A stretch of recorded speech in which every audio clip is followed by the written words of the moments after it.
I'm Jimmy Myers, head trainer of Tampa Bay Athletics, and I'm here today with InsideBaseball.com to go over our pregame routine. Pregame routine is crucial because it's going to increase blood flow, warm your body up, it's going to increase performance and reduce your risk of injury. Also going to get your big muscles nice and loose, get that nervous system firing, and at the same time, it's going to help hopefully with your balance depending on what exercise we're doing. Right now, we're doing a reverse lunge with a hip flexor stretch. There's a few crucial points. Number one, the first thing, always have a big, tall chest. We're squeezing those shoulder blades together. Our hands are behind our head. They're behind our head because all it's going to really help us do is make sure our shoulder blades are squeezed and retracted. When those shoulder blades are retracted, it'll naturally keep your chest up nice and tall. Taller that chest is up, the more engaged we'll be, and the better stretch we're going to get in our hip flexors doing this. So first thing we're going to do, keeping that tall chest, we're going to drive back into a reverse lunge.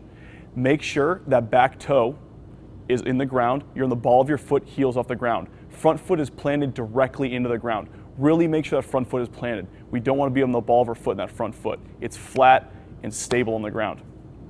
You want to make sure you step back far enough that that front shin is totally vertical. We don't want to have our knee over our toe here. We want it directly knee over ankle, ankle over heel of the foot. We're in a nice straight line. The angle of our shin matches the angle of our torso, both totally upright.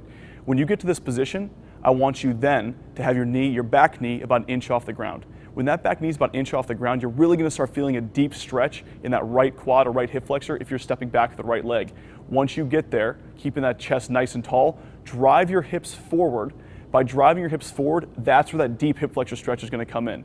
Once you hold that for about 2 or 3 seconds, you're going to push through that front heel, stand up into the starting position, so we're back to neutral, and then we're going to switch sides. It's a unilateral movement, so every time we're going to switch sides. So now we'll step back to the other foot, front shin's totally vertical, matching the chest angle. Make sure the ball of your foot and your left foot is on the ground, knees about an inch off the ground, front foot is driven firmly into the ground and flat. Once you get down there, like always, drive that left hip flexor forward, driving your hips, keeping your chest nice and tall, get that deep stretch. Now from there, you're going to drive through that right heel, stand on up. And what this is going to do is not only is going to get you a good stretch, but your blood's really going to start pumping here. This is going to get you nice and warm. You might even break a little sweat, which is exactly what we want. We don't want to go into a game cold and not sweating.